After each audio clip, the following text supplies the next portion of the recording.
স্ত্রীর বন্ধনটা কেমন হওয়া দরকার। স্বামী চলে গেলেন বন্ধু, অনেক দিনের জন্য সফরে বের হয়ে গেলেন। বিবিকে যতদিন বন্ধু ফিরে না আসবে ততদিনের খাওয়ান খোরাক দিয়ে গেলেন এবং বিবির জন্য একজন কাজের লোক দিয়ে গেলেন। বিবি রে, তোমার চাহিদা যা আছে আমি সব তোমাকে দিয়ে গেলাম রে বিবি, আর তোমাকে একজন পার্সন দিয়ে গেলাম, তোমার প্রয়োজনে তুমি তাকে ব্যবহার করবে, কিন্তু আমার সারা না পর্যন্ত তুমি আমার বাড়ির আঙিনা ত্যাগ করো না। মদিনায় ঘটনা বন্ধু। এবার কি করলেন, ধীরে ধীরে ধীরে ধীরে বন্ধু কিছুদিন চলে গেল, স্বামী তো আসে না, কিছুদিন বন্ধু পার হয়ে গেল। চলতে চলতে চলতে চলতে বন্ধু সময় চলে গেল।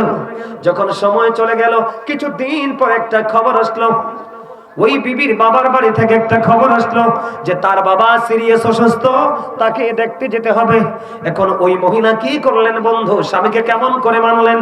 এবার এখন এই মহিলা কি করলো, ও বন্ধু আল্লাহ রাসূলের কাছে খবর পাঠালেন, ইয়া রাসূলুল্লাহ, ইয়া হাবিবাল্লাহ, নবী গো, আমার স্বামী আমাকে কন্ডিশন দিয়েছেন, স্বামী ফিরে আসা পর্যন্ত আমি বাড়ি ছেড়ে যেন না যাই। এবার রাসূলের কাছে খবর পাঠালেন, আমার বাবা অসুস্থ, যেতে পারবো কিনা। এবার রাসূল জানিয়ে দিলেন, না না না, তোমার স্বামী নিষেধ করেছে, তোমার না যাওয়াটা তোমার জন্য উত্তম। জোরে জোরে করুন না সুবহানাল্লাহ, আর জোরে বলেন সুবহানাল্লাহ। মহিলা ধৈর্য ধরলেন বন্ধু, আর গেলেন না। দিন চলে যায়, রাত চলে যায়, রাত চলে যায়, দিন চলে আসে, এমনি করে করে করে করে বন্ধু দিন পড়িয়ে গেল, কিন্তু স্বামী তো এখনো ফিরে আসে না। একদিন এমন এক খবর আসলো রে, ওই মহিলার বাবা দুনিয়া ছেড়ে পৃথিবী ছেড়ে বিদায় হয়ে গেছে। ইন্না লিল্লাহি ওয়া ইন্না ইলাইহি রাজিউন। এবার কি করলেন, মহিলার কাছে খবর আসলো, এতদিন তুমি যাওনি, আজকেও কি বাবার শেষ মুখটা তুমি দেখবা না। আবার রাসূলের কাছে খবর পাঠালেন, ইয়া রাসূলুল্লাহ, বাবা নাই গো, স্বামীও তো এখনো বাড়ি ফিরে নাই গো নবী, এখন আমি কি করব। রাসূল বললেন, না না না, স্বামী তোমাকে অনুমতি দেয়নি, তুমি যেও না। খবর আসলো মহিলার কাছে, যাওয়া যাবে না বন্ধু। বুঝিনি তো, ছেলেদের তুলনায় মেয়েদের হৃদয় কিন্তু বেশি নরম। ঠিক বন্ধু, আমি আপনাদেরকে চিরন্তন সত্য একটা বলি রে, নারী জাত অত্যন্ত প্রেমময়, আবার দুষ্টও আছে। কিন্তু আপনারা একটা কথা বলে যাবেন না, বাংলাদেশের ইতিহাসে কোন ইতিহাসের পাতায় কোন লাইনে আপনি খুঁজে পাবেন না যে কোন গরিব মেয়ে তার বাবা মাকে কোনদিন বৃদ্ধাশ্রমে দিয়েছে। কোনদিন মেয়েরা বৃদ্ধাশ্রমে দেয় না রে, ভিক্ষা করে ও বাবা মাকে লালন পালন করে। কিন্তু বাংলাদেশে অসংখ্য নজির আছে, এডুকেটেড পারসন, ছেলে এবং ছেলের বউ বাবা মাকে বোঝা মনে করে বন্ধু বৃদ্ধাশ্রমে দিয়েছে। ঠিক কিনা বলে, আছে না নাই? বাংলাদেশে যত ছেলেরা শিক্ষিত হচ্ছে বৃদ্ধাশ্রমে বাড়ছে, কারণ তারা বন্ধু নিজেদেরকে নিয়ে নিজেরা প্রাউড ফিল করে। মেয়েটা গেলেন না, একদিকে স্বামীর কথা মানলেন, আর একদিকে রাসূলের কথা মানলেন। এখন বাবা তুমি তো মৃত্যুবরণ করলো বন্ধু, ধীরে ধীরে ধীরে ধীরে তার কাফন হলো, জানাজা হলো, ও বন্ধু তাকে দাফন করা হলো।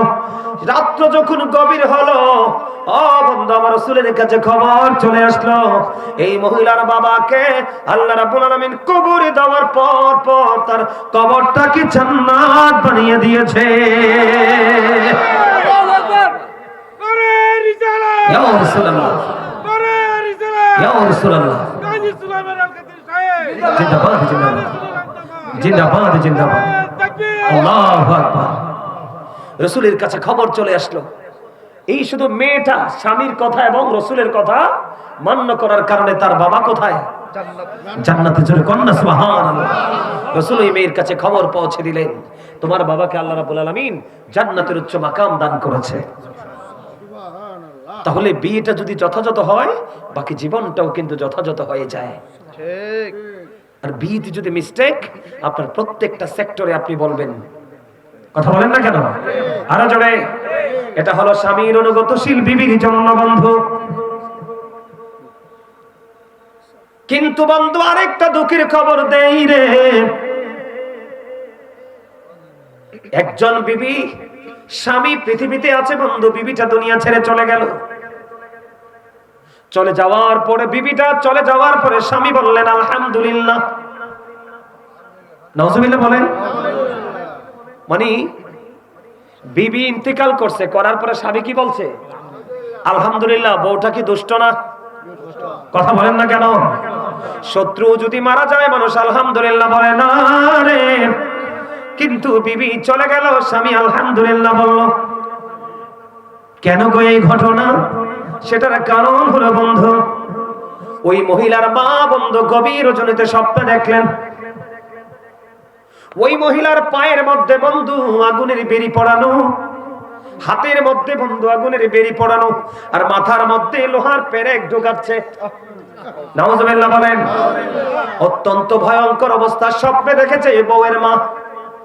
তখন তাকে প্রশ্ন করা হলো, মা কেন গো তোমার এই ভয়ঙ্কর অবস্থা? তখন ওই মহিলা স্বপ্নযোগে উত্তর দিলেন, মা রে, আমি জীবনে স্বামীকে অনেক আঘাত দিয়েছি। নাউজুবিল্লাহ বলেন না কেন? আর জোরে বলেন, আর জোরে বলেন। অত্যন্ত ভয়ঙ্কর অবস্থা। আমি স্বামীকে আঘাত দিয়েছি, স্বামীর হুকুম আমি অমান্য করেছি, স্বামীর কথা না মেনে আমি এদিক সেদিক ছোটাছুটি করেছি। আমাদের বউরা আছে না, সমাজে অনেকে আছে না, সকালে রান্না করে নিজের ঘর থেকে বের হয়, জোহর পর্যন্ত সাংবাদিকের মতো কোচ্চারণা করে। এইবারে কথা ওইবারে, ওই ঘরের কথা ওই ঘরে, আছে না নাই? আরো জোরে বলেন না। এখন ম্যাক্সিমাম আছে বন্ধু বাংলাদেশে ওই সমস্ত মহিলা, এটা হলো তাবলীগ। কথা কয় না কেন? আরো জোরে। আচ্ছা, দিনের দাওয়াত দিতে কি আল্লাহ মহিলারা দায়িত্ব দিছে? দায়িত্ব কার? পুরুষ কি বাংলাদেশে ঠাড়া পড়ছে? কথা বলেন। এদেশে পুরুষ কি শর্ট পড়ছে? একটা নারী 3টা পুরুষ লাগবে বের হতে। কয়টা? 3টা। হয় তার স্বামী, না হয় তার বাবা, না হয় তার উপযুক্ত সন্তান। 3টার যেই করে একটা থাকা লাগবে।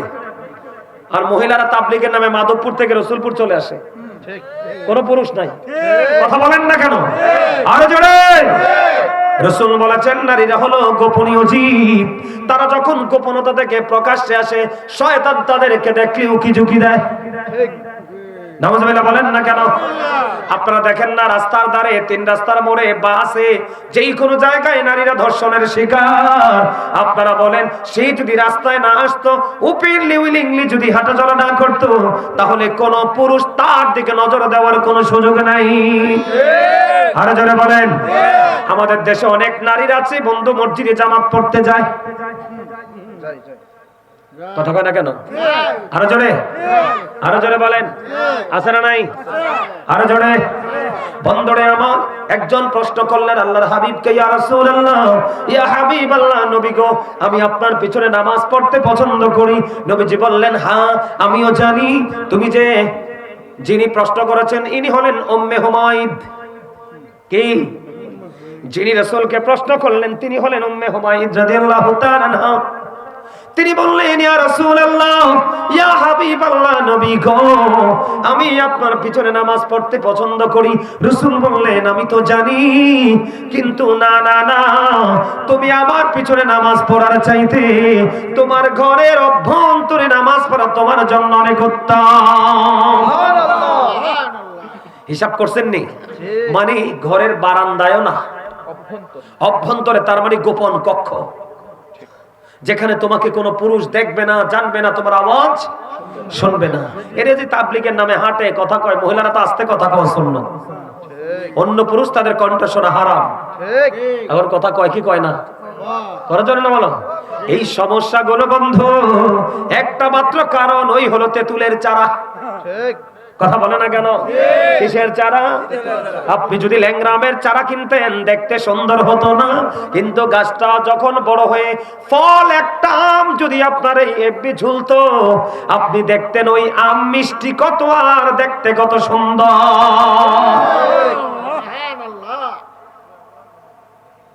কথা কি বুঝতে পেরেছেন? আরো জোরে বলেন। বন্ধুরে আমার, আমার দিকে তাকান, একটা নারী এদিকে তাকান, একটা নারী ঘরের অভ্যন্তর থেকে বের হয়ে 1 রাকাত নামাজ পড়া, আর ঘরের অভ্যন্তরে 1 রাকাত নামাজ পড়া, বাহিরের তরতলটায় 1 রাকাতে তার আমল নামায় 25 রাকাতের সওয়াব আমার আল্লাহ দিয়ে দেয়। এই সমস্যাগুলো কেন হচ্ছে? ওই যে ইসলামের সঠিক প্রয়োগ নাই, ঠিক কেন বলেন? এবার কি হলো বন্ধু? ওই মেয়েটা এদিকে তাকান, তখন যখন দেখলেন মা মেয়েটা খুব ভয়ঙ্কর অবস্থায় আছে কবরে, তখন এই দৃশ্য দেখার পরে বা চলে গেলেন ওই স্বামীর কাছে।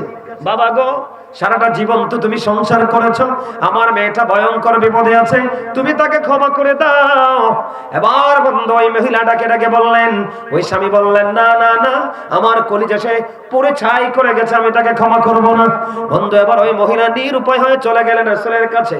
ইয়া রাসূলুল্লাহ, ইয়া হাবিবাল্লাহ, নবী গো, আমার মেয়েটার এই অবস্থা, স্বামী বন্ধু তার স্বামীর কাছে গিয়েছি, সে বলেছে ক্ষমা করবে না। পরে তার স্বামীকে বন্ধ ডাকা হলো। কি করা হলো? তার স্বামীকে ডাকা হলো। ডাকার পরে তার স্বামীকে বলল, শোনো, তুমি যদি তাকে ক্ষমা করে দাও তোমাকে আল্লাহ ক্ষমা করে দিবে। ও বন্ধু, আল্লাহ রাসূল যখন বললেন, ওই স্বামী তার বিবিকে ক্ষমা করে দিলেন। আর ক্ষমা করতে দেরি রে, আমার আল্লাহ তার বিবিকে ক্ষমা করে জান্নাতি বানাইতে দেরি করে না।